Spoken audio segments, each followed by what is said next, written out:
Suara tawa suamiku di telepon memecah kehangatan reuni. Kita cerai. Perusahaan sudah kujual untuk hidup baruku. Aku menjawab tenang, baguslah. Dia tidak tahu, saat aku pulang, tawa itu akan berubah menjadi jeritan kepanikan saat dia melihat siapa pemilik sebenarnya di balik semua ini. Sebelum ceritanya dimulai, silakan tulis di kolom komentar dari daerah mana saja teman-teman yang menonton cerita ini.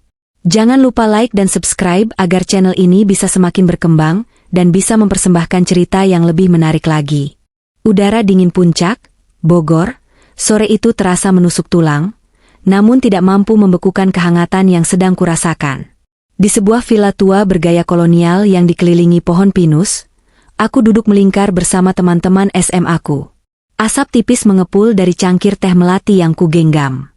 Aroma tanah basah sisa hujan semalam bercampur dengan wangi teh, menciptakan suasana nostalgia yang begitu kental.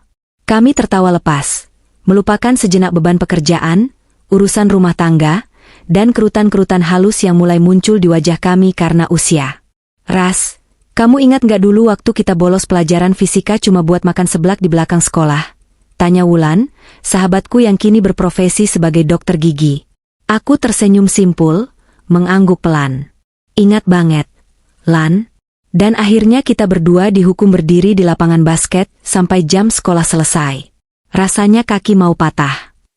Gelak tawa kembali pecah. Momen seperti ini sangat langka bagiku.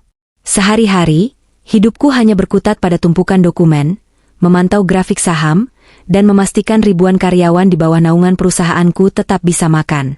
Orang-orang mengenalku sebagai Saras, istri dari Rian, sang direktur utama PT Rian Sejahtera yang flamboyan.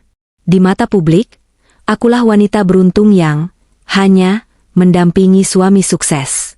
Sedikit yang tahu bahwa akulah otak di balik semua itu. Rian hanyalah wajah, sementara akulah jantung yang memompa kehidupan ke dalam bisnis kami. Tiba-tiba, getaran ponsel di atas meja kayu jati menghentikan tawaku. Layar ponsel itu menyala, menampilkan nama yang sangat kuhafal. Suamiku. Wulan melirik layar ponselku dan tersenyum menggoda. Wah, panjang umur. Baru juga diomongin soal suami sukses, Pak Bos Rian sudah telepon. Pasti kangen tuh. Ras. Angkat gih. Aku hanya tersenyum tipis. Sebenarnya, ada perasaan tidak enak yang menyelinap di dadaku. Rian jarang menelepon jika aku sedang pergi, kecuali ada hal mendesak atau dia butuh uang. Dengan perlahan, aku menggeser tombol hijau dan menempelkan ponsel ke telinga. Halo, Mas, sapaku lembut, berusaha terdengar biasa di depan teman-temanku. Namun, tidak ada balasan salam dari seberang sana. Yang terdengar justru suara musik latar yang cukup bising, denting gelas, dan suara tawa perempuan yang manja. Saras. Suara Rian terdengar berat, sedikit menyeret, sepertinya dia sudah minum alkohol. Nada bicaranya tinggi dan angkuh, tanpa basa-basi. Dengar baik-baik. Gue mau cerai. Jantungku berhenti berdetak sesaat. Dunia di sekitarku seolah melambat. Kabut di luar jendela villa terasa makin tebal, seakan ingin menelan segalanya. Aku menarik napas panjang, menahan gejolak emosi yang mulai naik. Aku melirik Wulan dan teman-teman lain yang masih asyik mengobrol, mereka belum menyadari perubahan raut wajahku. Mas, kamu bicara apa? Aku lagi di acara reuni. Jawabku pelan, berusaha menjaga nada suaraku agar tetap datar. Gue nggak peduli lo lagi di mana atau sama siapa. Bentaknya. Suaranya begitu keras, hingga aku harus sedikit menjauhkan ponsel dari telinga. Gue udah muak sama sikap lo yang sok suci, sok sederhana, padahal lo itu membosankan. Saras, gue butuh wanita yang bisa ngimbangin gaya gue, bukan istri yang penampilannya kayak pembantu kayak lo. Di latar belakang, suara wanita itu kembali terdengar. Udah dong, sayang, jangan galak-galak. Kasihan dia, ucap wanita itu, disusul dengan tawa cekikikan yang terdengar sangat merendahkan. Itu suara Jessica. Mantan sekretaris Rian yang diberhentikan HRD karena ketahuan tidak kompeten, tapi ternyata diam-diam masih dipelihara oleh suamiku. Rian tertawa menanggapi ucapan Jessica. Dengar itu, Ras, Jessica jauh lebih mengerti gue. Dan asal lo tahu, PT Rian Sejahtera udah gue jual ke investor asing pagi ini. Duitnya bakal cair besok. Gue mau mulai hidup baru sama Jessica di luar negeri. Kita bakal keliling Eropa, menikmati hidup yang gak mungkin bisa gue dapetin kalau terus sama lo yang pelit itu. Tanganku mencengkeram cangkir teh semakin erat, hingga buku-buku jariku memutih. Dia menjual perusahaan yang kubangun dengan darah, keringat, dan air mata 10 tahun lalu. Perusahaan yang kurintis saat kami bahkan tidak punya uang untuk membeli nasi padang. Kamu, menjual perusahaan? Tanyaku, kali ini nadaku lebih dingin. Bukan karena sedih, tapi karena aku sedang memproses kebodohan yang baru saja dia lakukan. Iya, kaget lo? Makanya jangan sok pintar. Rian bersorak penuh kemenangan. Gue direktur utamanya, gue yang punya tanda tangan, gue yang berhak. Lo nggak bakal dapat sepeser pun. Lo cuma bakal dapat surat cerai. Jadi, nikmatin aja teh murahan lo di puncak itu. Jangan harap lo bisa balik ke rumah Pondok Indah, karena itu juga bakal gue jual. Hening sejenak. Teman-temanku mulai menyadari ada yang tidak beres. Wulan menatapku dengan wajah cemas, meletakkan kue sus yang hendak dimakannya. Suasana di villa menjadi senyap, hanya suara angin menderu di luar yang terdengar. Di dalam kepalaku, berbagai rencana berputar cepat seperti roda gigi mesin yang baru diminyaki. Rian berpikir dia telah memenangkan lotre. Dia berpikir dia adalah raja yang baru saja menendang selirnya keluar istana. Betapa menyedihkannya dia. Dia lupa siapa yang meletakkan mahkota di kepalanya. Dia lupa bahwa raja tanpa dukungan dewan hanyalah orang gila yang berteriak di pasar. Aku menyesap tehku sekali lagi. Hangatnya air teh menenangkan tenggorokanku yang tercekat. Perlahan, sudut bibirku terangkat. Bukan senyum sedih, bukan senyum kekalahan. Ini adalah senyum seorang jenderal yang tahu musuhnya baru saja masuk ke dalam perangkap ranjau. Baguslah, Mas, jawabku dengan nada yang sangat tenang, bahkan terdengar santai. Rian terdiam di seberang sana. Mungkin dia mengharapkan aku menangis, meraung, atau memohon-mohon agar tidak diceraikan. Reaksi tenangku pasti mengganggunya. Baguslah? Cuma itu yang bisa lo bilang?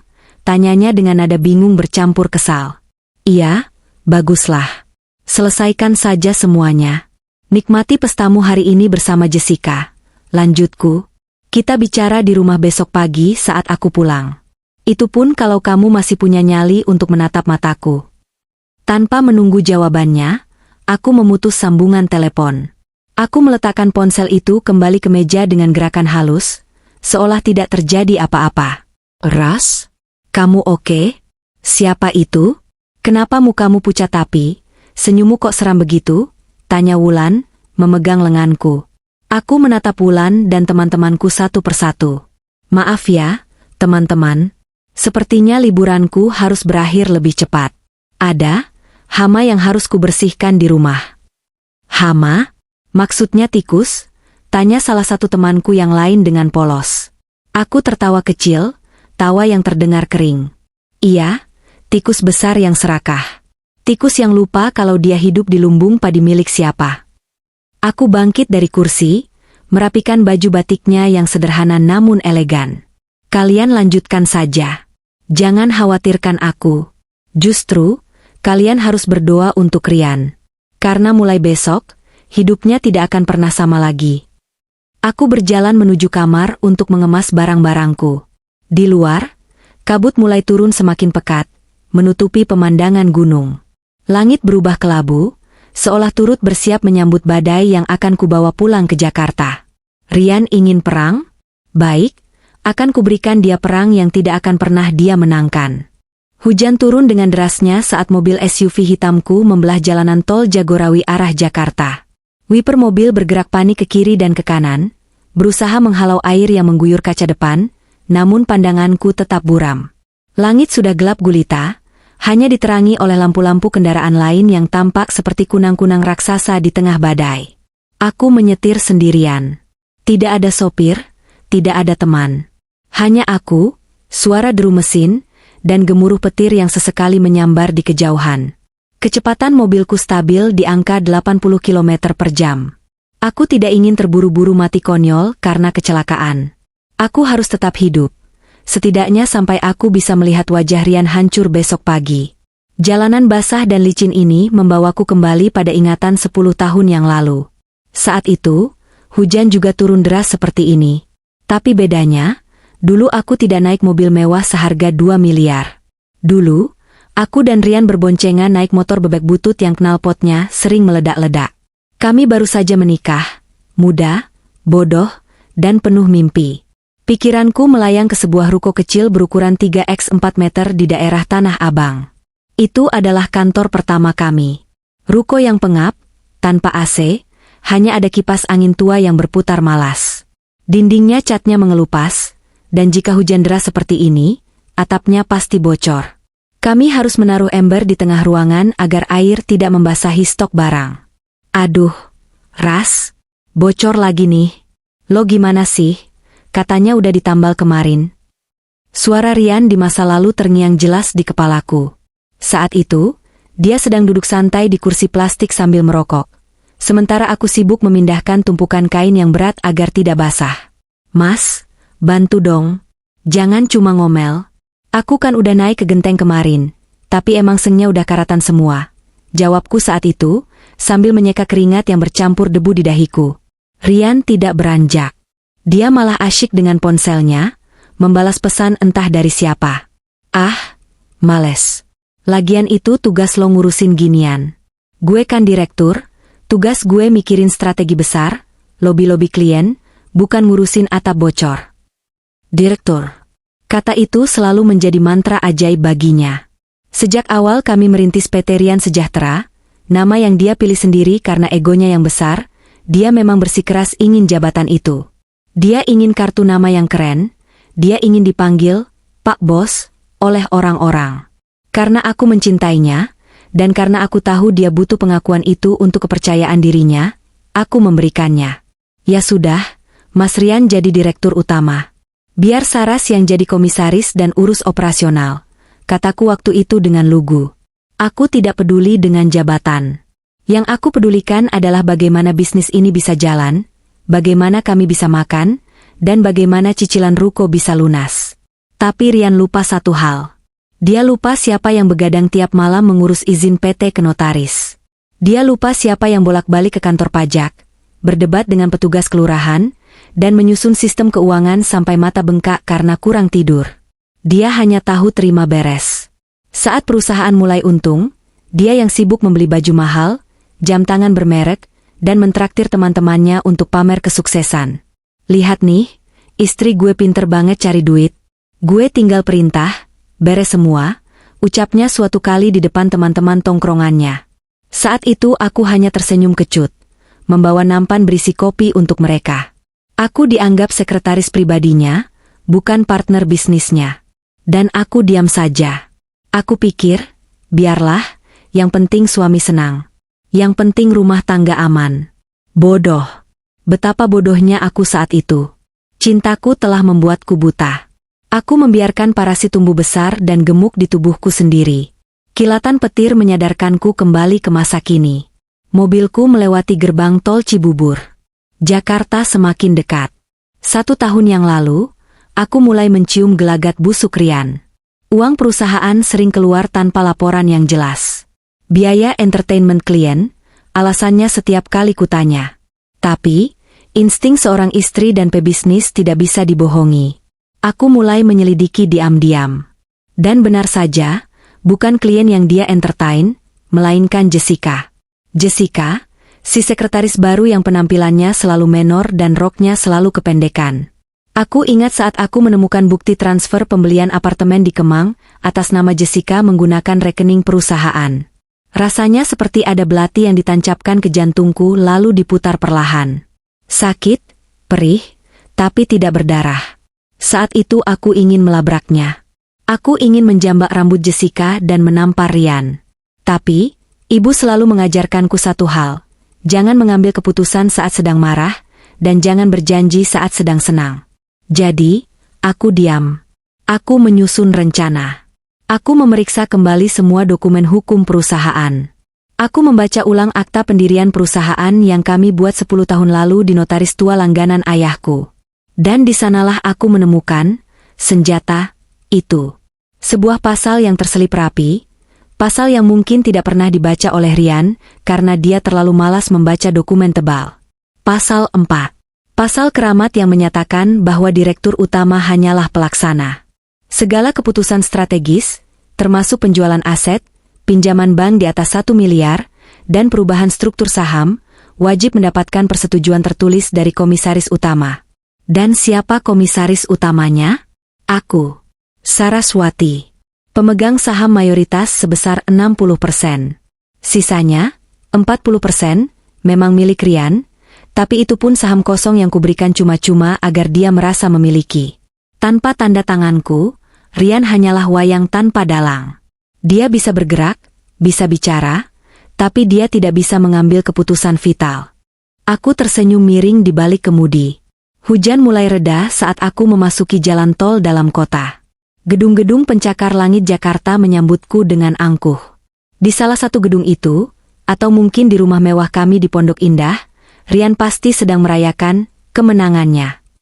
Dia pasti sedang membayangkan uang puluhan miliar masuk rekeningnya besok pagi. Dia tidak tahu bahwa Pak Handoko, investor yang katanya membeli perusahaan itu, adalah teman baik almarhum ayahku. Tadi siang, sebelum Rian meneleponku, Pak Handoko sudah lebih dulu menghubungiku. Nak Saras, suami kamu datang membawa proposal penjualan PT Rian Sejahtera. Dia bawa risalah RUPS yang ada tanda tangan kamu. Saya curiga, karena tanda tangannya agak beda dan kamu tidak pernah bicara soal mau jual perusahaan. Benar kamu setuju? Tanya Pak Handoko waktu itu. Aku ingat jawabanku, tidak, Om. Itu tanda tangan palsu. Jangan transfer uangnya. Ikuti saja permainannya, biar saya yang urus sisanya. Jadi, transaksi itu fiktif. Rian memegang cek kosong atau janji transfer yang tidak akan pernah cair. Tapi dia sudah terlanjur sombong. Dia sudah terlanjur membakar jembatan dengan menceraikanku dan mengusirku. Mobilku keluar di pintu tol Pondok Indah. Jalanan sudah mulai sepi karena larut malam. Aku membelokkan setir menuju kawasan perumahan elit tempat kami tinggal selama 5 tahun terakhir. Rumah yang kubeli dengan dividen perusahaanku, tapi sertifikatnya terpaksa kutulis atas nama Rian demi menjaga harga dirinya di depan keluarga besarnya. Satu lagi kebodohanku. Tapi tidak masalah, aku punya bukti aliran dana pembelian rumah itu. Pengadilan akan berpihak padaku. Aku melihat gerbang rumah kami yang megah. Lampu-lampu taman menyala terang. Ada mobil sport merah terparkir di carport, mobil impian Rian yang dia beli bulan lalu, tentu saja dengan uang perusahaan yang dia pinjam. Aku memarkirkan mobilku tepat di belakang mobil sport itu, memblokir jalan keluarnya. Ini adalah simbol. Dia tidak akan bisa lari kemana-mana lagi. Aku mematikan mesin, mengambil tas kerjaku yang berisi map merah, map yang berisi akta pendirian perusahaan dan bukti-bukti kecurangannya. Aku bercermin sebentar di spion tengah. Wajahku lelah, tanpa make up, hanya ada lipstik tipis yang sudah pudar. Rambutku diikat ekor kuda sederhana. Jauh berbeda dengan Jessica yang pasti berdandan habis-habisan di dalam sana. Tapi saat menatap mataku sendiri di cermin, aku melihat kilatan api yang tidak pernah padam. Api yang sama yang membuatku bertahan tidur di lantai ruko 10 tahun lalu. Mari kita lihat, Mas, bisikku pada bayanganku sendiri. Siapa yang akan tertawa paling akhir? Aku membuka pintu mobil, melangkah keluar, dan berjalan mantap menuju pintu utama rumahku sendiri. Rumah yang sebentar lagi akan menjadi arena pembantaian ego seorang suami yang tidak tahu diri. Aku menempelkan kartu akses ke panel kunci pintu utama yang terbuat dari kayu jati ukiran Jepara setinggi 3 meter. Bunyi bel pelan terdengar, lampu indikator berubah hijau, dan mekanisme kunci terbuka dengan suara klik yang berat. Ironis sekali, rumah ini, benteng pertahanan yang kubangun untuk melindungi keluargaku, kini terasa seperti mulut monster yang siap menelan siapa saja yang masuk. Saat pintu terbuka, hawa dingin dari AC sentral langsung menyergap kulitku yang masih sedikit lembab karena sisa hujan.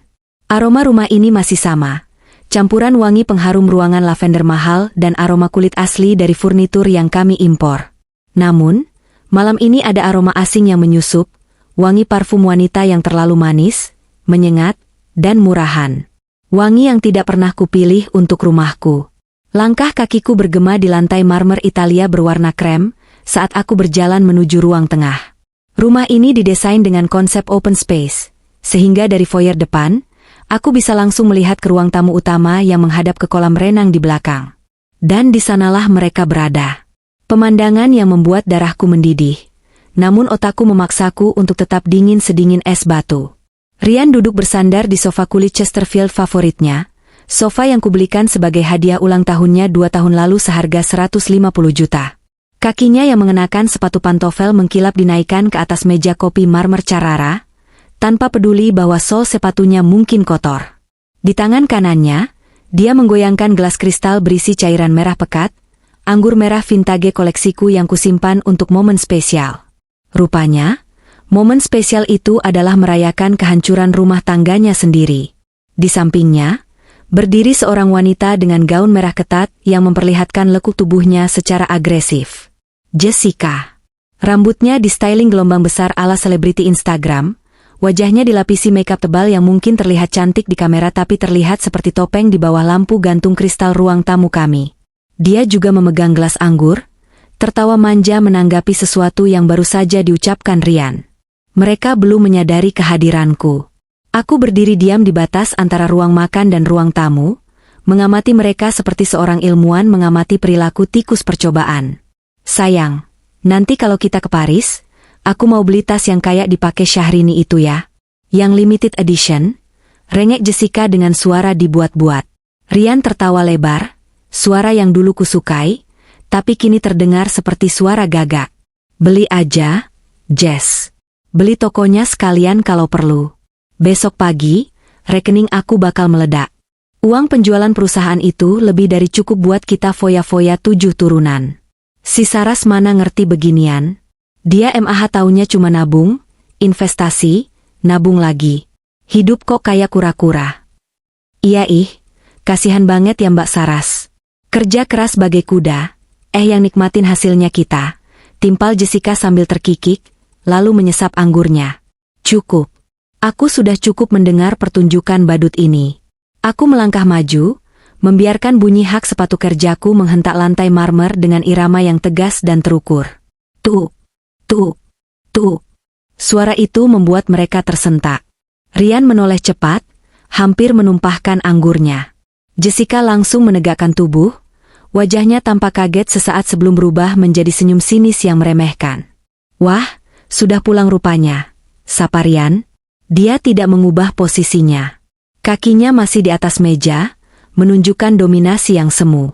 Gue kira lo bakal nangis-nangis dulu di puncak, curhat sama temen-temen lo yang gak selevel itu. Aku berjalan tenang melewatinya, meletakkan tas kerjaku perlahan di atas console table di samping sofa single. Aku tidak menatapnya langsung. Aku melepas blazer batikku yang sedikit lembab, melipatnya rapi, dan meletakkannya di sandaran kursi. Gerakanku santai, seolah aku baru pulang dari kantor seperti hari-hari biasa. Rumah ini bau sampah, Mas. Sepertinya kamu lupa buang sampah pada tempatnya, ujarku datar, sambil melirik sekilas ke arah Jessica. Wajah Jessica memerah padam. Jaga mulut lo ya. Lo tuh udah dicerain, sadar diri dong, serunya dengan suara cempreng. Ryan tertawa meremehkan, meletakkan gelasnya dengan kasar di meja. Udah, Jess, nggak usah diladenin. Orang kalah emang biasanya bawel. Dia menatapku dengan mata yang menyipit, sorot mata yang penuh kesombongan. Lo dengerkan di telepon tadi? Gue serius. Gue mau cerai. Dan karena rumah ini juga masuk aset Gonogini yang bakal gue kuasai lewat pengacara gue yang hebat, mending lo angkat kaki sekarang. Gue nggak mau besok pagi pas investor dateng buat tanda tangan serah terima kunci, masih ada barang-barang lo yang jelek di sini. Aku menatap Ryan lurus di matanya. 10 tahun aku menatap mata itu dengan cinta. Dulu, mata itu penuh semangat dan mimpi. Sekarang, mata itu keruh oleh ketamakan dan ilusi kekuasaan. Dia benar-benar berpikir dia telah menang. Dia pikir dia adalah raja di kastil ini, padahal dia hanyalah penyewa yang menunggak bayaran. Jadi, uangnya cair besok pagi, tanyaku, nadaku terdengar polos, seolah aku penasaran. Iya dong. Ryan menepuk dadanya bangga. 200 miliar, cash bertahap. Lo bayangin, Saras. 200 miliar. Seumur hidup lo kerja di ruko Tanah Abang itu, emang lo bisa pegang duit segitu? Ini hasil kerja keras gue melobi Pak Handoko, investor kakap dari Singapura itu. Gue yang deal, gue yang presentasi. Lo cuma duduk manis di belakang meja ngurusin bon faktur. Aku menghela napas panjang, menahan senyum geli yang ingin meledak. Pak Handoko. Dia bahkan tidak tahu siapa Pak Handoko sebenarnya. Mas, panggilku pelan, suaraku melembut, membuat Rian sedikit bingung. Aku berjalan mendekati meja tempat tas kerjaku tadi. Sebelum kamu usir aku, sebelum kamu berhayal tentang Paris dan tas mahal untuk gundikmu ini. Calon istri, potong Jessica sengit. Aku mengabaikannya. Ada baiknya kita selesaikan urusan administrasi sedikit. Aku tidak mau nanti ada masalah hukum di kemudian hari yang memberatkanmu. Rian mendengus. Halah, administrasi lagi. Lo tuh kaku banget sih jadi orang. Dokumen apa lagi? Surat cerai? Nanti pengacara gue yang kirim. Aku membuka tas kerjaku. Bunyi resleting tas terdengar nyaring di ruangan yang sunyi itu. Tanganku meraba ke dalam, melewati laptop, agenda, dan dompet, hingga menyentuh permukaan map plastik berwarna merah menyala. Map yang selalu kubawa kemana-mana, tapi tidak pernah kubuka di depannya selama bertahun-tahun. Aku mengeluarkan map itu. Warnanya kontras dengan nuansa ruangan yang elegan. Aku meletakkannya di atas meja marmer, tepat di samping kaki Rian yang masih nangkring dengan tidak sopan. Apaan nih? Tanya Rian curiga, tapi dia menurunkan kakinya. Rasa penasaran mulai mengusik arogansinya. Ini salinan akta pendirian perusahaan PT Rian Sejahtera. Yang asli, yang kita buat 10 tahun lalu di notaris Pak Budiarto. Jawabku tenang. Aku menarik kursi di hadapannya dan duduk dengan anggun, menyilangkan kaki, meniru posisinya tadi tapi dengan kelas yang jauh berbeda. Jessica memutar bola matanya. Aduh, Yan, usir aja napa sih? Paling dia mau minta jatah gono gini. Kasih aja 10 juta biar dia diam. Rian mengambil map itu dengan kasar. Basi lo, Ras. Gue tahu isi akta ini. Gue direktur utama, lo komisaris. Saham gue 40%, lo 60%. Tapi gue punya surat kuasa penuh yang lo tanda tanganin 5 tahun lalu buat jalanin operasional. Kan? Jadi gue berhak jual aset apa aja demi kemajuan perusahaan. Itu ada di pasal 12 tentang kewenangan direksi. Ternyata dia pernah membacanya, walau hanya sekilas dan setengah-setengah. Dia hanya membaca apa yang ingin dia baca. Betul, Mas. Pasal 12 memang memberikan kewenangan operasional padamu. Tapi kamu lupa, atau mungkin sengaja tidak membaca sampai halaman terakhir. Kataku, menatapnya tajam. Coba kamu buka halaman 8. Baca pasal 4 ayat 2. Bacanya pelan-pelan ya, biar Jessica juga bisa dengar. Rian mendecih, lalu membuka map itu dengan gerakan malas. Dia membalik halaman demi halaman dengan kasar, membuat suara kertas yang berisik.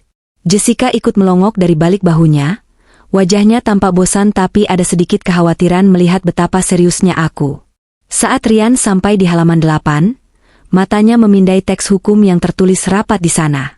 Awalnya, ekspresinya masih meremehkan. Namun, detik demi detik berlalu, aku melihat perubahan itu. Alisnya yang tadi terangkat angkuh, perlahan turun. Kerutan muncul di dahinya. Mulutnya yang tadi tersenyum mengejek, kini terkatup rapat. Suasana ruangan yang dingin mendadak terasa makin mencekam. Tidak ada suara selain detak jam dinding besar dan napas Rian yang mulai terdengar berat.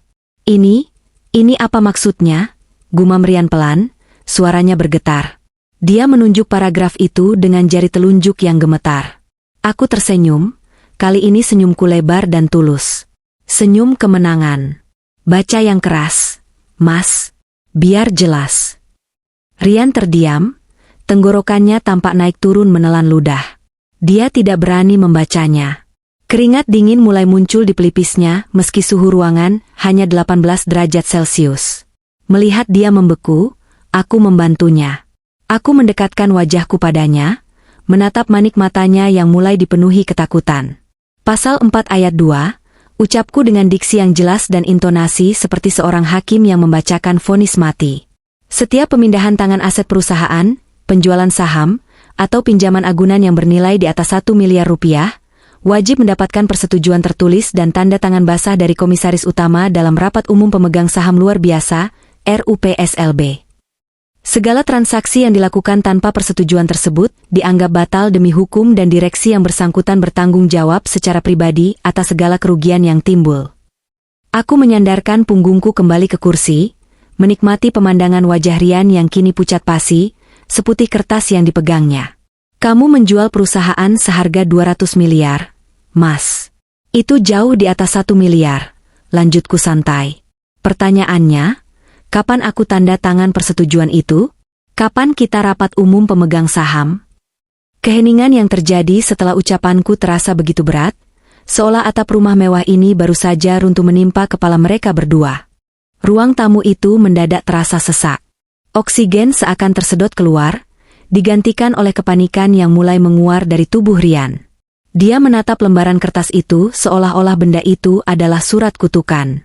Tangannya meremas pinggiran kertas hingga kusut. Enggak mungkin, desis Rian, mencoba menyangkal kenyataan yang terpampang di depan matanya.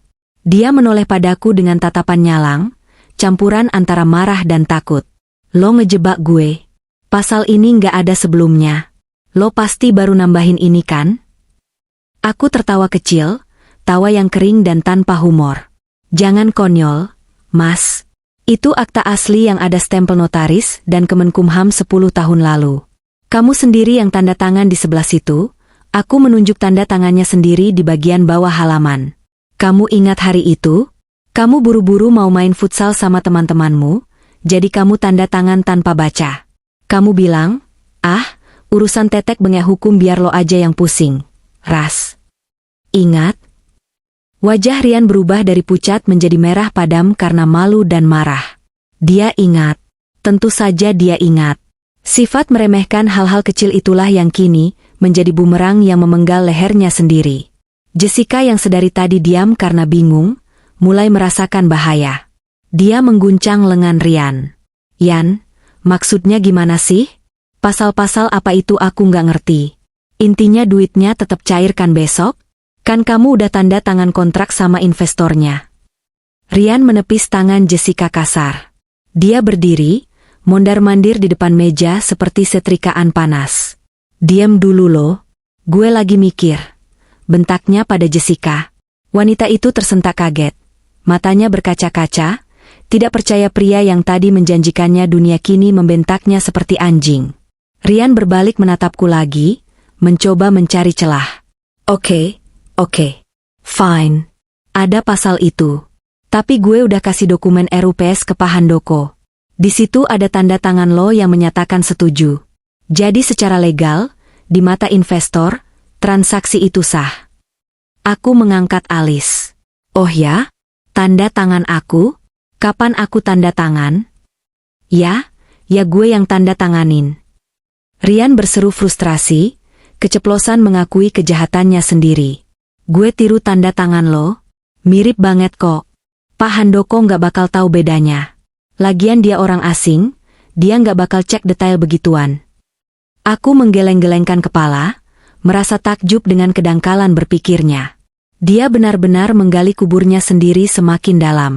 Mas, kamu ini direktur utama tapi wawasanmu sempit sekali, ujarku iba. Pertama, memalsukan tanda tangan komisaris utama untuk transaksi 200 miliar itu tindak pidana pemalsuan dokumen. Ancamannya 6 tahun penjara. Kedua, kamu bilang Pak Handoko itu orang asing. Aku berdiri, berjalan perlahan menuju jendela besar yang menampilkan pemandangan hujan di luar. Pak Handoko, atau lengkapnya Handoko Wijaya, memang tinggal di Singapura sekarang.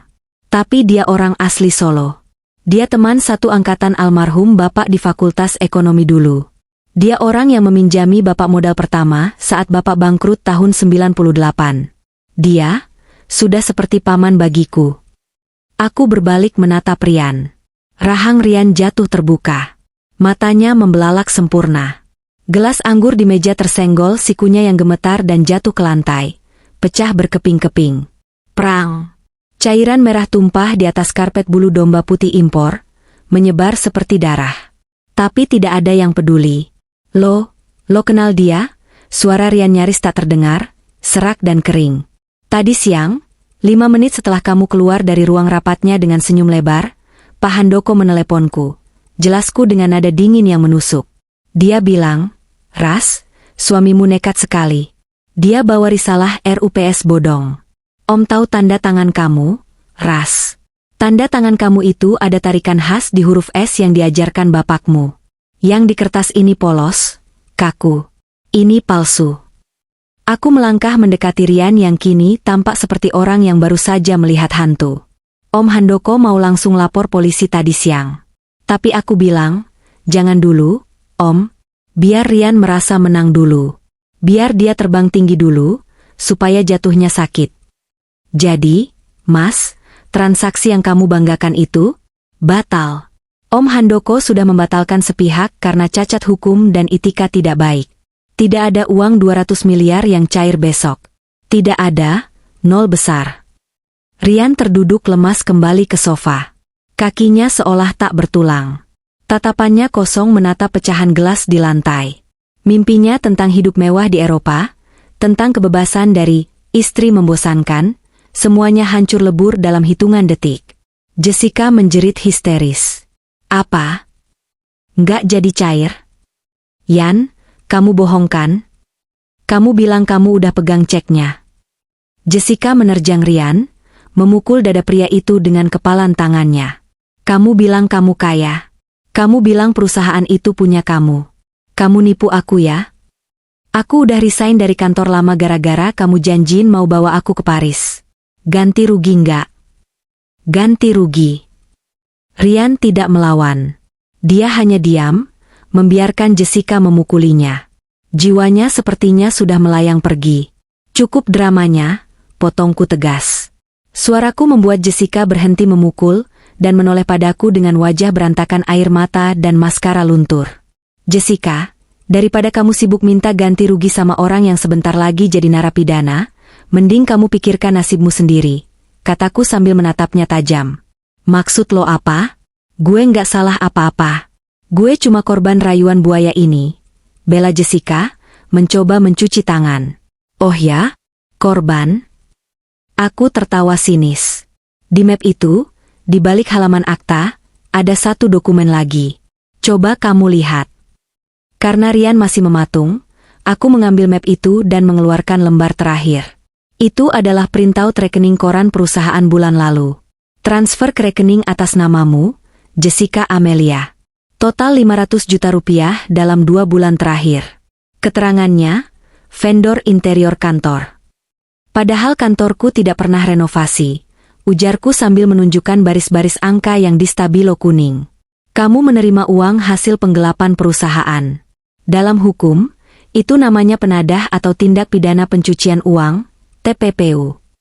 Ancamannya, bisa sampai 20 tahun penjara kalau terbukti kamu tahu uang itu hasil kejahatan. Dan melihat gaya hidupmu, jaksa akan sangat mudah membuktikan kalau kamu menikmati uang haram ini." Wajah Jessica yang tadi merah karena marah, kini berubah menjadi seputih tembok. Dia mundur selangkah, menggelengkan kepala. "Enggak, aku nggak tahu. Rian bilang itu bonus. Rian bilang itu uang dia." "Hukum tidak mengenal alasan, tidak tahu. Sayang," balasku. "Jejak digital tidak pernah bohong." Aku mengambil tasku kembali, merasa urusanku di sini sudah selesai untuk malam ini. Malam ini, silakan kalian nikmati rumah mewah ini untuk terakhir kalinya. Tidurlah yang nyenyak kalau bisa. Karena besok pagi jam 8, tim audit forensik dan pengacara saya akan datang. Dan oh ya, polisi mungkin akan ikut untuk menjemput kalian berdua atas laporan penggelapan dan pemalsuan dokumen. Aku berjalan menuju pintu keluar, meninggalkan mereka berdua yang hancur di ruang tamu yang megah itu. Rian yang masih shock berat, dan Jessica yang mulai menangis meraung-raung menyalahkan Rian. "Saras, tunggu, Saras." Rian tiba-tiba tersadar, berteriak memanggil namaku. Dia mencoba bangkit mengejarku, tapi kakinya tersandung kaki meja dan dia jatuh tersungkur di atas pecahan kaca. Aku tidak menoleh. Aku terus berjalan keluar, menembus pintu utama, kembali ke udara malam Jakarta yang basah. Hujan sudah berhenti total. Langit malam mulai terlihat bersih, menyisakan bintang-bintang yang berkedip samar. Aku masuk ke dalam mobilku, menyalakan mesin. Saat aku melihat ke spion, aku melihat Rian berlari tertatih-tatih keluar pintu rumah tanpa alas kaki, berteriak memanggilku seperti orang gila. Tapi kaca mobilku kedap suara. Aku tidak bisa mendengarnya.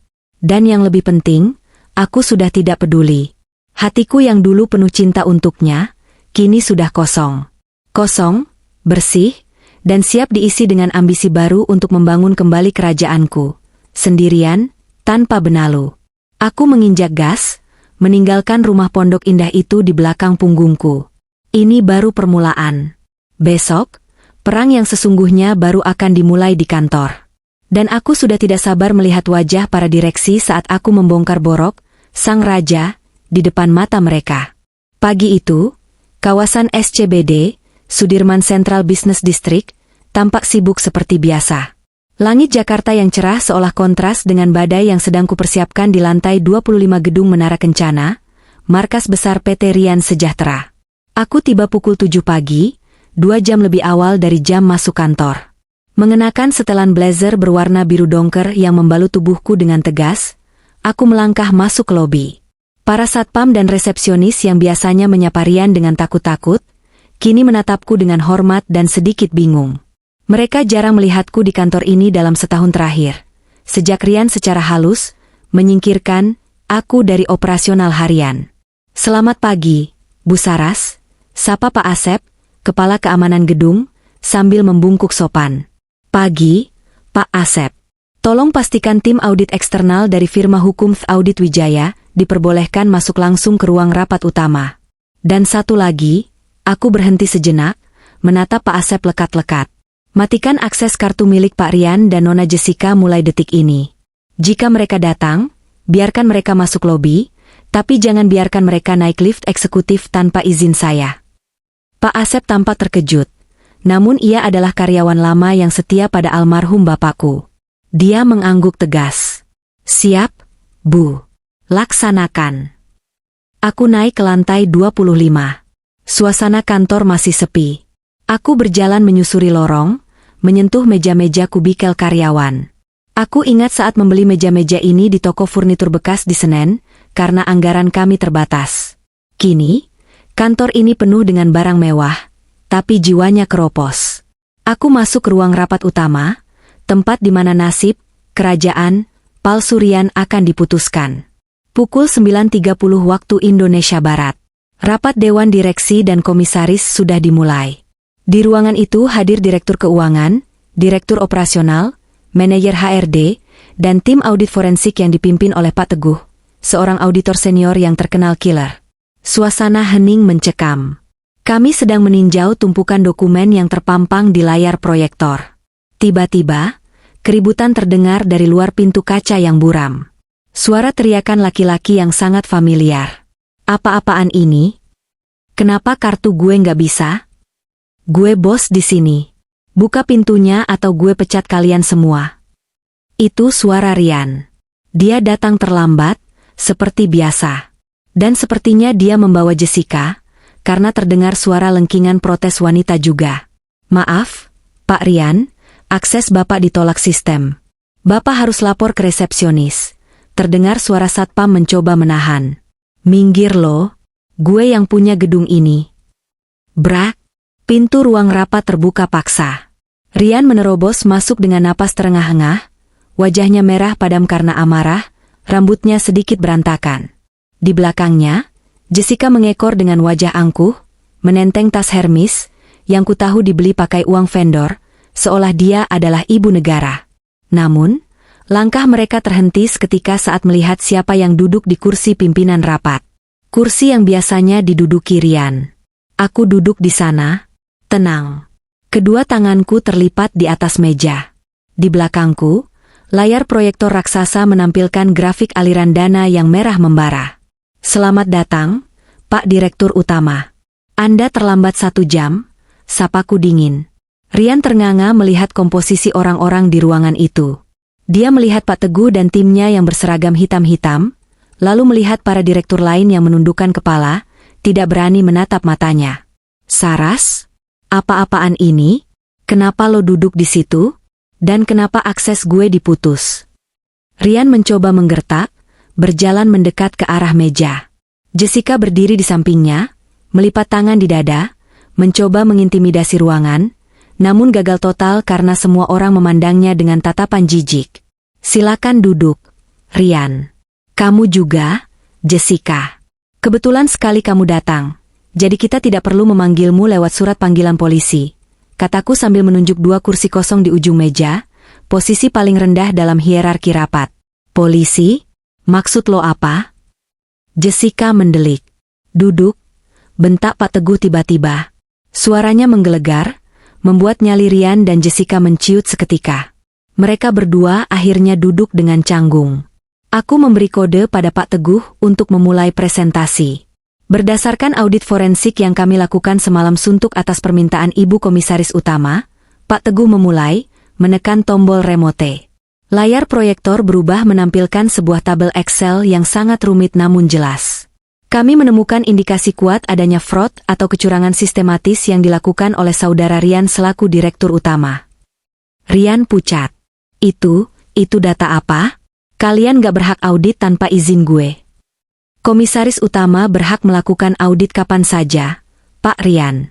Itu ada di UU Perseroan Terbatas, potong Direktur Keuangan, Pak Haryo, yang selama ini diam karena takut pada Rian.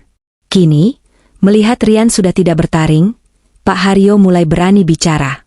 Saya sudah lama mau melaporkan ini, Bu Saras. Tapi Pak Rian selalu mengancam akan memecat saya. Aku mengangguk pada Pak Haryo, memberinya kekuatan. Lanjutkan, Pak Teguh. Saudara Rian, lanjut Pak Teguh, menunjuk angka di layar. Anda membuat 5 perusahaan vendor fiktif. CV Berkah Jaya, PT Cipta Abadi, dan 3 lainnya. Kelima perusahaan ini tercatat sebagai pemasok alat tulis kantor, jasa maintenance, dan event organizer. Tagihan yang masuk setiap bulan mencapai 500 juta rupiah. Tapi setelah kami cek lapangan, alamat vendor-vendor ini adalah rumah kosong atau ruko terbengkalai di pinggiran Bekasi. Ruangan berdengung oleh bisik-bisik para manajer lain yang baru mengetahui hal ini. Dan kemana uang pembayaran vendor itu mengalir? Tanya Pak Teguh retoris. Dia menekan tombol lagi. Slide berubah menampilkan bukti transfer bank. Uang dari rekening PT Rian Sejahtera masuk ke rekening vendor fiktif, lalu pada hari yang sama, 90% dananya ditransfer lagi ke rekening pribadi atas nama Jessica Amelia. Semua mata di ruangan itu serentak tertuju pada Jessica. Wanita itu gelagapan, wajahnya yang penuh makeup kini terlihat seperti topeng retak. Itu fitnah. Itu bayaran gue sebagai konsultan. Sergah Jessica panik. Konsultan apa? Tanyaku tajam. Konsultan belanja tas? Konsultan memilih hotel bintang 5? Karena di kolom keterangan transfer tertulis, pembayaran proyek renovasi, padahal tidak ada satupun paku yang dipalu di kantor ini. Aku berdiri, berjalan perlahan mengelilingi meja rapat, mendekati posisi mereka. Rian, kamu memarkup anggaran hingga 300%. Kamu memotong bonus karyawan tahun lalu dengan alasan perusahaan sedang loss, padahal uangnya kamu pakai untuk membelikan apartemen buat Jessica. Kamu tega, Mas. Karyawanmu, Pak Ujang Office Bow, sampai harus pinjam rentenir buat bayar sekolah anaknya karena bonusnya kamu potong. Sementara kamu belikan gundikmu ini perhiasan. Rian gemetar. Keringat dingin mengucur deras di pelipisnya. Dia tidak bisa membantah karena data itu terpampang jelas di depan mata semua orang. Jejak digital tidak bisa dihapus. Email persetujuan transfer yang dikirim dari akun email pribadinya juga ditampilkan. Saras, kita bisa bicarakan ini baik-baik. Suara Rian merendah, terdengar putus asa. Gue bisa balikin uangnya. Jangan permaluin gue di depan anak buah gue. Anak buahmu? Aku tertawa kecil. Mereka bukan anak buahmu lagi. Mereka adalah karyawan PT Nusantara Inovasi, nama baru perusahaan ini setelah RUPS luar biasa pagi ini menyetujui pelengseranmu. Dan satu lagi untuk kamu, Jessica, kataku, beralih pada wanita yang kini menunduk dalam. Aku melemparkan sebuah berkas tipis ke hadapannya. Apa ini? Tanya Jessica dengan suara bergetar. Rekam jejakmu, jawabku. Saya meminta tim HRD mengecek referensi kerjamu yang sebelumnya. Ternyata kamu dipecat dari 2 perusahaan sebelumnya dengan kasus yang sama. Menjalin hubungan dengan atasan, lalu menggelapkan dana operasional. Di perusahaan logistik tempatmu bekerja tahun 2022, kamu menggelapkan 200 juta. Di perusahaan properti tahun 2023, kamu membawa lari uang muka konsumen. Modusmu selalu sama. Dekati bosnya, kuras hartanya, lalu kabur saat kapal mulai karam. Ryan menoleh cepat ke arah Jessica. Matanya membelalak tak percaya. Jess? Lo bilang lo dipecat karena bos lo pelecehan? Lo bilang lo korban? Jessica diam 1000 bahasa. Kebohongannya terkelupas satu persatu. Ryan, yang selama ini merasa dirinya paling pintar karena bisa membohongi istri sahnya, ternyata hanyalah korban lain dari predator yang lebih licik bernama Jessica. Betapa ironisnya. Penipu ditipu penipu. Kalian berdua benar-benar pasangan serasi, ujarku sinis. Sama-sama busuk. Aku kembali ke kursi pimpinan dan menekan tombol intercom di meja. Pak Asep, silakan masuk ke ruang rapat utama bersama tim.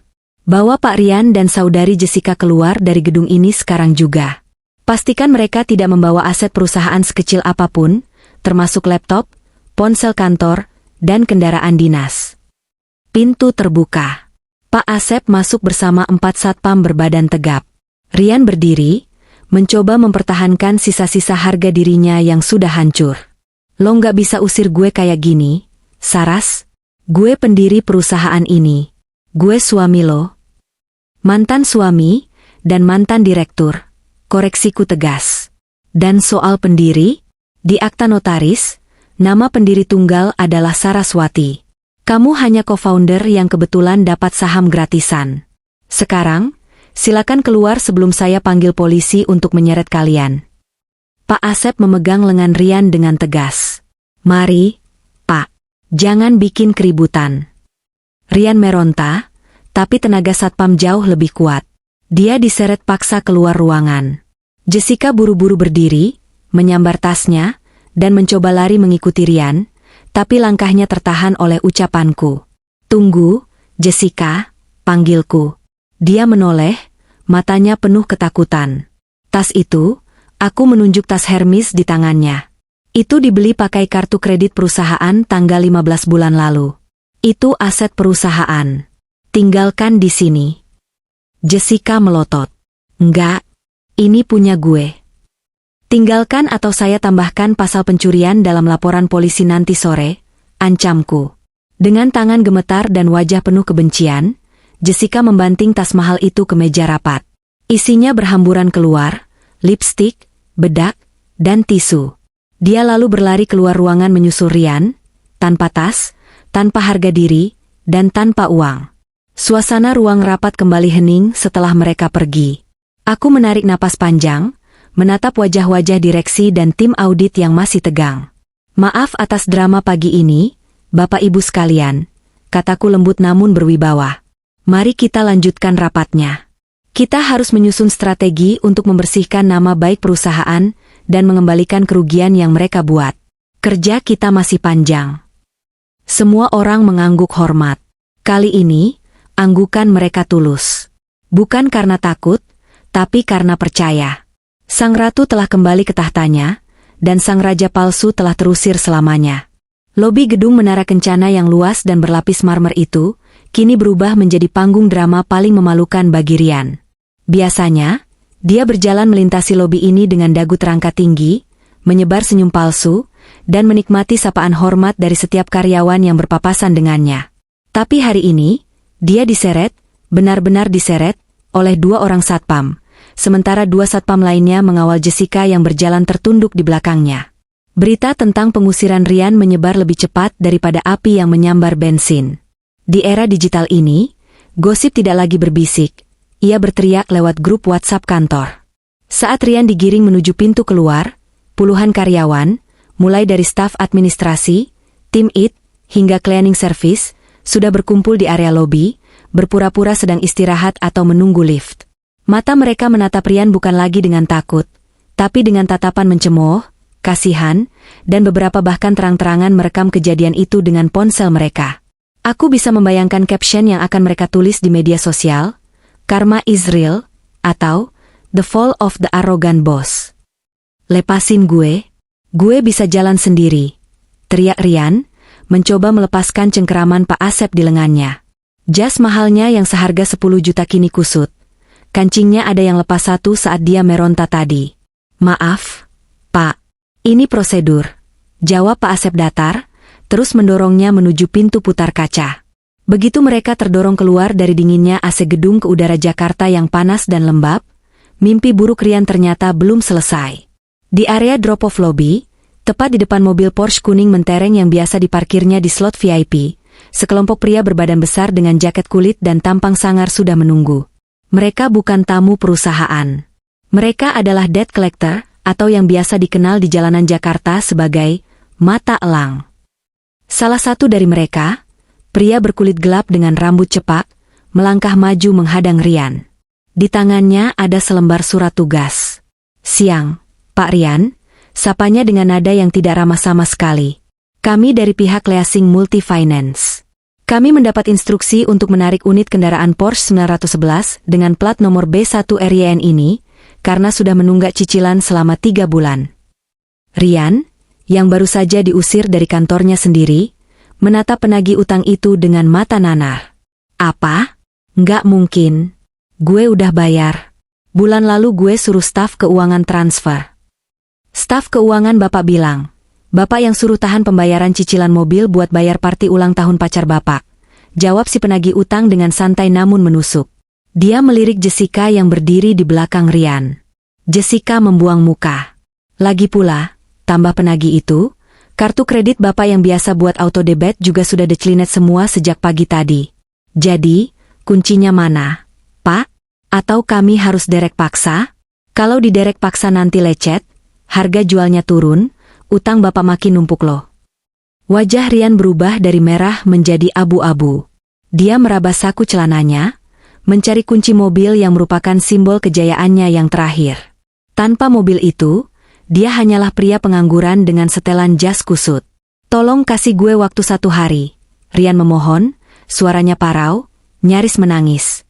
Harga dirinya sudah jatuh ke titik nol di depan puluhan pasang mata yang menonton dari balik dinding kaca lobi. Besok gue lunasi semuanya. Cash. Gue janji. Wah, nggak bisa, Pak. Surat penarikan sudah turun. Unit harus kami bawa sekarang, tegas si penagih utang. Dia memberi kode pada teman-temannya.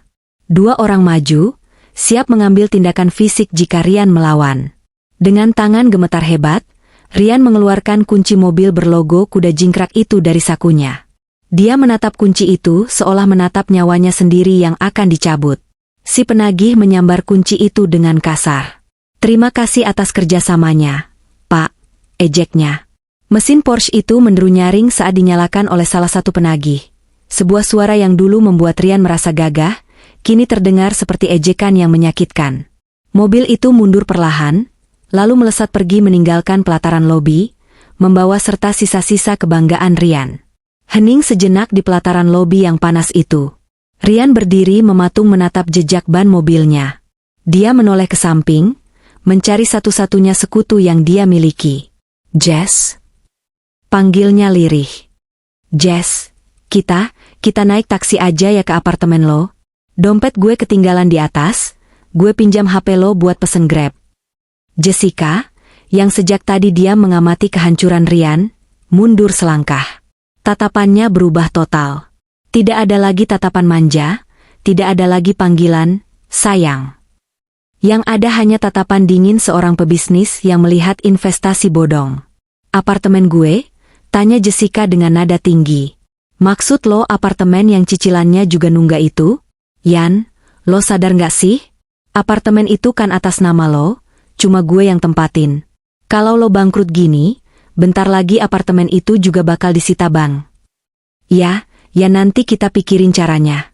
Kita bisa kontrak dulu, atau... Rian mencoba meraih tangan Jessica. Jessica menepis tangan Rian dengan kasar seolah tangan itu penuh kuman. Kontrak? Hidup susah? Sorry ya, Yan. Gue resign dari kantor lama, gue tinggalin pacar gue yang dulu, itu buat naik level. Bukan buat nemenin om-om bangkrut naik angkot. Lo kok ngomong gitu? Rian ternganga, tidak percaya wanita yang kemarin bilang rela mati demi dirinya kini berubah menjadi monster. Kita kan saling cinta? Cinta?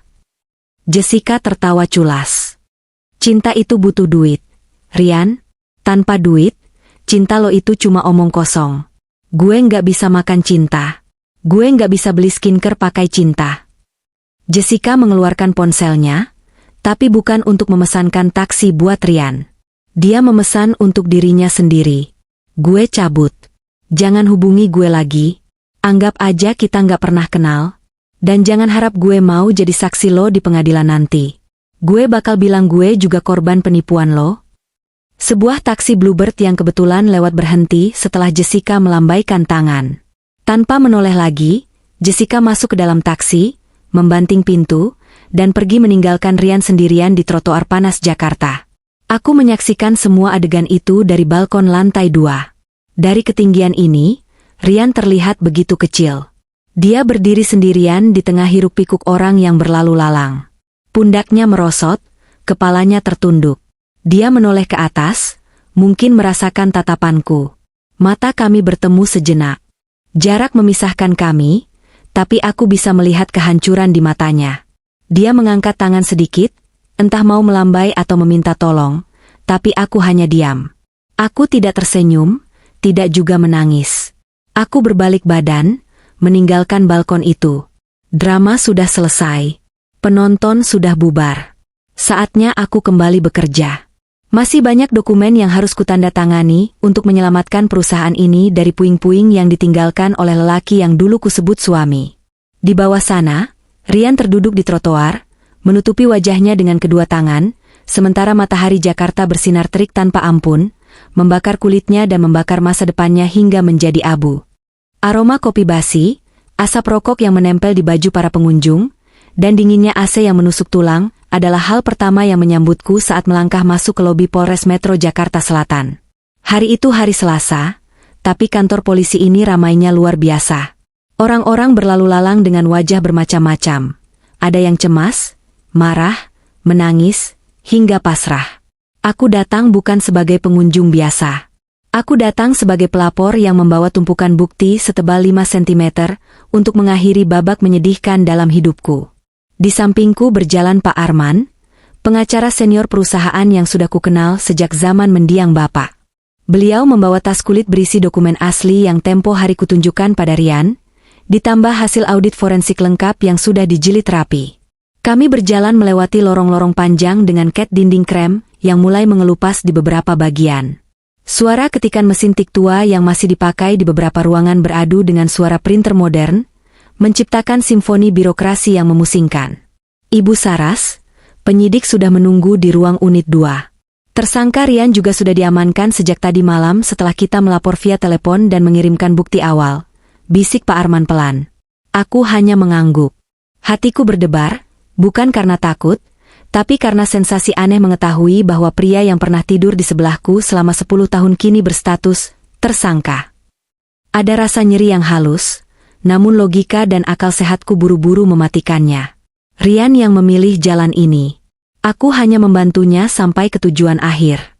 Kami masuk ke sebuah ruangan yang tidak terlalu besar. Di sana, duduk seorang penyidik muda bernama Ibtu Bagas yang menyambut kami dengan ramah. Namun, mataku langsung tertuju pada sosok yang duduk meringkuk di sudut ruangan, di bangku besi panjang, dengan tangan yang saling meremas gelisah. Rian. Penampilannya sungguh mengenaskan.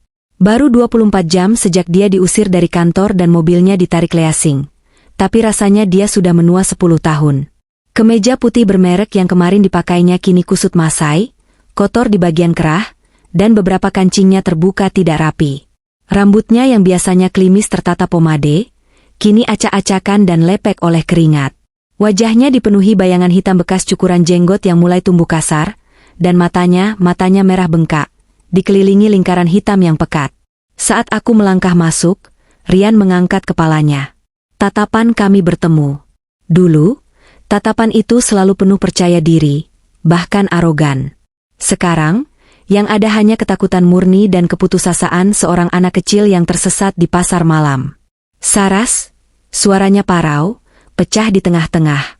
Dia mencoba berdiri, tapi seorang petugas di sebelahnya menahannya untuk tetap duduk. "Dek, tolong mas, Dek." Panggilan, Dek, itu membuat perutku mual.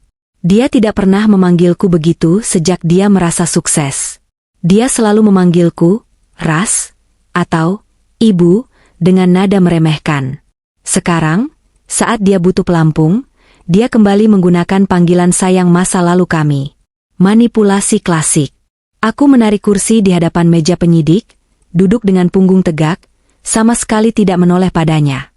"Selamat siang, Pak Bagas. Ini kelengkapan berkas yang Bapak minta," kataku tegas, menyerahkan map tebal itu. "Baik, Bu Saras. Kami sudah pelajari laporan awal. Tuduhannya berlapis ya, Bu.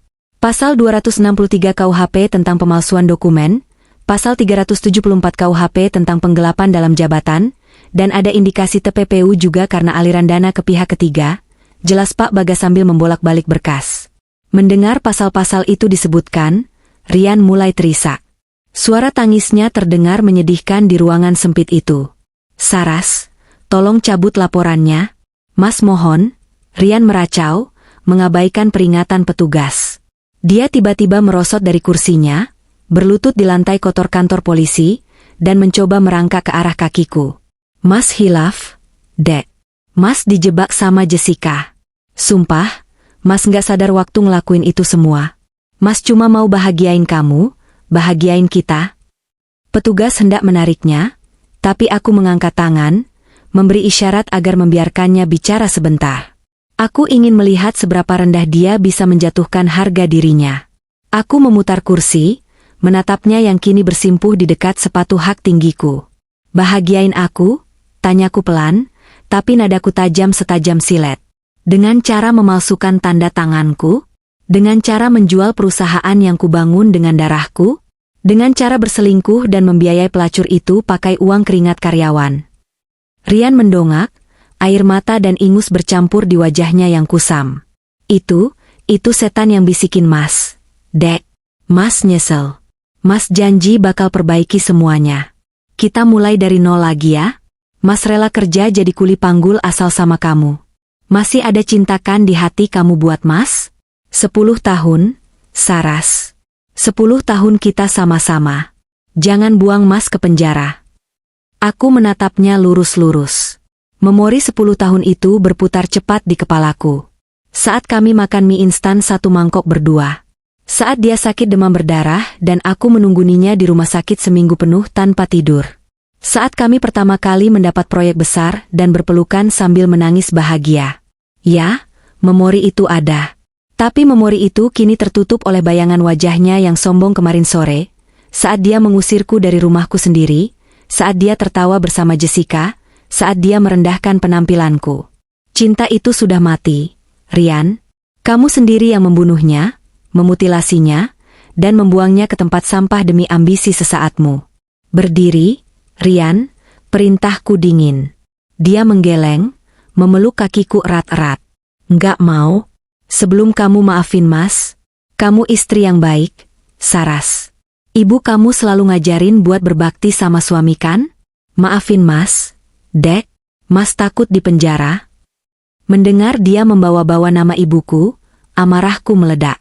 Aku menyentakkan kakiku hingga pegangannya terlepas. Aku berdiri, menatapnya dengan nyalang. "Jangan bawa-bawa nama ibu," bentakku, membuat seisi ruangan terdiam. Ibu memang mengajarkan aku untuk berbakti, tapi ibu juga mengajarkan aku untuk punya harga diri. Ibu mengajarkan aku untuk membuang sampah pada tempatnya, dan sekarang aku sedang melakukannya. Aku menarik napas panjang, menenangkan detak jantungku yang memburu. Aku kembali menatap Rian dengan tatapan tanpa emosi, tatapan seorang pebisnis yang sedang memutus kontrak kerjasama yang merugikan. "Kamu bukan suamiku lagi. Talak yang kamu ucapkan di telepon kemarin sudah jatuh. Secara agama, kita sudah selesai. Secara hukum, surat cerai sedang diproses pengadilan. Dan soal penjara, Aku mencondongkan tubuhku sedikit. Itu konsekuensi. Kamu laki-laki dewasa, Rian. Berani berbuat, berani bertanggung jawab. Jangan jadi pengecut yang berlindung di balik rok mantan istri. Aku menoleh ke Pak Bagas. Lanjutkan prosesnya, Pak. Saya tidak akan mencabut laporan, tidak akan ada mediasi, dan tidak ada kata damai. Saya ingin dia dihukum seberat-beratnya sesuai undang-undang yang berlaku. Saya ingin setiap rupiah yang dia curi dari perusahaan dikembalikan, atau diganti dengan masa kurungan. Baik, Bu. Kami akan proses penahanannya hari ini juga, jawab Pak Bagas tegas. Rian meraung keras saat dua petugas menyeretnya berdiri. Saras, tega lo, Ras, lo istri durhaka. Lo bakal nyesel laporin suami sendiri. Saras. Teriakannya menggema di lorong saat dia diseret keluar menuju sel tahanan sementara. Aku tidak menutup telinga. Aku mendengarkan setiap caci makinya. Itu adalah musik penutup dari orkestra kegagalan rumah tanggaku. Setelah pintu tertutup dan suara Rian menghilang, keheningan kembali menyelimuti ruangan. Pak Arman menepuk pundakku pelan. Ibu baik-baik saja? Aku menghembuskan napas panjang yang terasa berat, seolah mengeluarkan racun yang sudah mengendap lama di paru-paruku. Anehnya, tidak ada air mata yang keluar. Yang ada hanya rasa lega yang luar biasa. Seperti baru saja melepaskan ransel berisi batu seberat 100 kilogram dari punggungku. Saya baik, Pak Arman. Sangat baik, jawabku sambil tersenyum tipis. Terima kasih sudah menemani. Mari kita pulang. Masih banyak pekerjaan kantor yang harus diselesaikan. Kami berjalan keluar dari kantor polisi. Langit Jakarta sore itu cerah berwarna jingga kemerahan. Matahari terbenam dengan indah, seolah merestui langkah kakiku. Di luar pagar, hiruk-pikuk lalu lintas Jakarta terdengar seperti biasa, tapi bagiku, dunia terasa lebih hening dan damai. Aku masuk ke dalam mobilku, menyalakan mesin, dan menyetel musik jazz pelan. Saat mobil melaju membelah jalanan Fatmawati, aku melihat pantulan wajahku di kaca spion. Tidak ada lagi Saras yang penurut, tidak ada lagi Saras yang diam ditindas. Wajah di cermin itu adalah wajah seorang penyintas. Wajah seorang pemenang. Rian mungkin akan menghabiskan malam ini di lantai dingin penjara, meratapi nasibnya dan menyalahkan semua orang kecuali dirinya sendiri. Jessica mungkin sedang luntang-lantung mencari mangsa baru atau bersembunyi dari kejaran hukum, karena namanya juga sudah masuk dalam daftar pencarian orang. Tapi aku akan pulang ke rumahku, rumah yang kini benar-benar milikku, memesan makanan enak, dan tidur nyenyak tanpa gangguan dengkuran pengkhianat di sampingku. Penyesalan Rian datang terlambat, dan hukumanku baru saja dimulai. Bukan hukuman penjara, tapi hukuman melihatku sukses tanpanya. Itu adalah siksaan yang jauh lebih menyakitkan bagi egonya yang rapuh. 6 bulan kemudian. Angin sore berhembus kencang di rooftop lantai 30 gedung pencakar langit di kawasan Kuningan. Langit Jakarta sedang memamerkan gradasi warna ungu dan oranye yang memukau, menjadi latar belakang sempurna bagi acara syukuran sederhana namun bermakna yang sedang kami adakan. Lampu-lampu kota mulai menyala satu persatu di bawah sana, seperti hamparan berlian yang berserakan di atas karpet hitam. Aku berdiri di pinggir railing kaca, memegang gelas berisi jus jeruk dingin. Mataku menatap logo baru yang terpampang megah di dinding gedung seberang, gedung yang baru saja kami akuisisi bulan lalu. Tulisan, PT Rian Sejahtera, sudah lenyap, digantikan oleh logo burung Garuda stilasi modern berwarna emas dengan tulisan tegas di bawahnya, PT Nusantara Inovasi. Nama baru, semangat baru, dan tentunya, kepemimpinan baru. Bu Saras, panggil sebuah suara lembut dari belakang. Aku menoleh. Itu adalah Sinta, sekretaris baruku yang cekatan dan jujur. Dia membawa sebuah tablet. Maaf mengganggu waktu santainya, Bu. Tapi ada update berita yang mungkin Ibu mau lihat. Aku tersenyum, mengambil tablet itu. Di layar terpampang berita dari sebuah portal hukum online. Judul beritanya terpampang jelas. Mantan Direktur Utama divonis 2 tahun penjara terkait penggelapan dana, rekan wanitanya buron. Aku membaca isinya dengan cepat. Hakim telah mengetuk palu siang tadi. Rian terbukti bersalah secara sah dan meyakinkan. Selain hukuman penjara, dia juga diwajibkan membayar ganti rugi sebesar 5 miliar rupiah atau subsidi tambahan kurungan 6 bulan. Harta pribadinya yang tersisa, termasuk apartemen yang dulu ditempati Jessica, sudah disita negara untuk dilelang. Jessica sendiri? Kabarnya dia sempat terdeteksi di Batam mencoba menyeberang ke Singapura, tapi paspornya sudah dicekal. Sekarang dia hidup dalam pelarian, mungkin menjadi buruh kasar atau entah apa, jauh dari kemewahan yang dulu dia agung-agungkan. Sudah putus ya? Tanya Pak Haryo, direktur keuangan yang setia, yang kini berdiri di sampingku membawa piring berisi sate ayam. Wajah tuanya tampak cerah dan lebih muda 10 tahun sejak beban, Rian, hilang dari kantor. Sudah, Pak, jawabku, mengembalikan tablet itu pada Sinta. 2 tahun. Cukup adil, saya rasa. Terlalu ringan kalau menurut saya, Bu. Mengingat kekacauan yang dia buat, gerutu Pak Haryo. Tapi ya sudahlah. Yang penting benalunya sudah dicabut sampai ke akar. Omong-omong, Bu, laporan kuartal ini luar biasa. Sejak kita rebranding dan Ibu ambil alih kemudi penuh, kepercayaan investor naik 200%. Saham kita blue chip sekarang. Aku tertawa kecil. Itu berkat kerja keras Bapak dan tim juga. Saya cuma nahoda, kalau awak kapalnya nggak hebat, kapal ini nggak akan jalan. Ah, Ibu merendah terus. Karyawan itu pada semangat kerja karena melihat pemimpinnya transparan. Bu. Dulu zaman maksud saya Pak Rian, bonus nggak jelas, lembur nggak dibayar. Sekarang kesejahteraan mereka terjamin. Mereka kerja pakai hati, puji Pak Haryo tulus. Aku menatap kerumunan karyawan di tengah area rooftop. Mereka sedang tertawa, makan bersama, menikmati musik akustik yang dimainkan oleh band kantor. Tidak ada sekat antara atasan dan bawahan. Manajer dan office boy duduk satu meja, tertawa bersama. Inilah budaya kerja yang selalu kuimpikan, yang dulu selalu ditentang Rian karena dianggap tidak elit. Dulu, aku berpikir bahwa duniaku akan berakhir jika aku bercerai. Aku takut menjadi janda. Aku takut omongan tetangga. Aku takut sendirian. Tapi ternyata, ketakutan itu hanya ilusi. Kesendirian ini justru memberiku kekuatan yang tidak pernah kutahu kumiliki. Tanpa beban mengurus suami yang manja dan tidak tahu terima kasih, aku bisa berlari lebih kencang. Aku bisa mengambil keputusan bisnis yang berani. Aku bisa tidur lebih nyenyak. Ibu, panggil Sinta lagi. Sudah waktunya pidato singkat dan potong tumpeng. Bu. Aku mengangguk, merapikan gaun batik sutra modern yang kukenakan. Aku berjalan menuju panggung kecil di ujung rooftop. Suara musik mereda, dan tepuk tangan riuh langsung membahana menyambutku. Tepuk tangan yang tulus, penuh rasa hormat. Aku bisa melihat mata mereka berbinar menatapku. Aku mengambil mikrofon, memandang wajah-wajah yang telah berjuang bersamaku melewati badai 6 bulan terakhir ini. Selamat sore, teman-teman semua, sapaku, suaraku terdengar stabil dan kuat melalui pengeras suara.